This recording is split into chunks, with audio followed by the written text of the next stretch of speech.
આવી વાત કરીએ મહત્વના સમાચાર વિશે જે અમદાવાદના સાણંદથી મળી રહ્યા છે। સાણંદ નજીક આવેલા નિર્માણ ગ્રીન બંગલોઝમાં મોડી રાત્રે પોલીસે દરોડા પાડી હાઈ પ્રોફાઇલ દારૂની મહેફિલ પર ત્રાટકી મોટી સફળતા મેળવી છે। લગ્નની ઉજવણીના બહાને યોજાયેલી આ મહેફિલમાં વિદેશી દારૂ અને હુક્કાની છોડો ઉડી રહી હતી, જેમાં 81 જેટલા નબીરાઓની અટકાયત કરવામાં આવી, જેમાં મોટી સંખ્યામાં મહિલાઓનો પણ સમાવેશ થાય છે। પોલીસ કાર્યવાહી દરમિયાન સ્થળ પરથી 20 જેટલી લક્ઝરી કાર સહિત કરોડોનો મુદ્દામાલ જપ્ત કરવામાં આવ્યો। મહત્વનું છે કે રેડ દરમિયાન પકડાયેલા વગદાર લોકોને છોડાવવા માટે મોડી રાત સુધી પોલીસ અધિકારીઓ પર રાજકીય અને ઉચ્ચ સ્તરે ફોન રણકતા રહ્યા હતા, પરંતુ પોલીસે કડક વલણ અપનાવી કાયદેસરની તપાસ ચાલુ રાખી છે। અમદાવાદમાં સાણંદ પોલીસે ગોરસ સીમ નજીક આવેલા નિર્માણ ગ્રીન્સ વીકેન્ડ હોમમાં ચાલી રહેલી હાઈ પ્રોફાઇલ દારૂ હુક્કા મહેફિલ પર રેડ કરી 81 જેટલા યુવક યુવતીઓની અટકાયત કરી છે।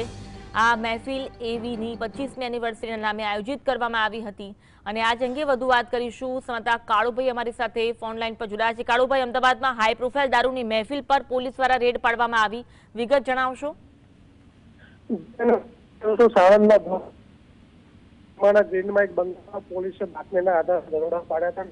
દરોડામાં અનેક લોકો દારૂની મહેફિલ કરતા ઝડપાયા છે, જેમાં લગ્ન ગ્રંથિને હોકાની મહેફિલની યોજના કરી હતી, જેમાં મોડી રાતે પોલીસે દરોડા પાડતા 80 થી વધુ લોકોની ધરપકડ કરી છે અને મોટી સંખ્યામાં તેમાં મહિલાઓ પણ પકડાઈ છે।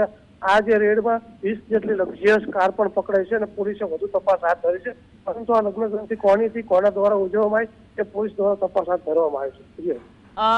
જે લોકોની ધરપકડ કરવામાં આવી છે, જે લોકોની અટકાયત કરવામાં આવી છે, તે લોકોના કોઈ ઓળખ સામે આવી છે ખરી? એમાંથી કોઈ નહીં પણ? જી, અને હજુ કોઈ ઓળખ આવી નથી, પરંતુ જે લોકો પકડાયા છે તે મોટી હસ્તીઓ અને રાજકારણીઓના લોકો હોય તેવું લાગી રહ્યું છે, જેથી મોડી રાતથી ઉચ્ચ કક્ષાના અધિકારીઓના ફોન રણક્યા હતા, પરંતુ પોલીસ કાયદેસરની કાર્યવાહી હાથ ધરી છે। જી, આભાર માહિતી આપવા માટે।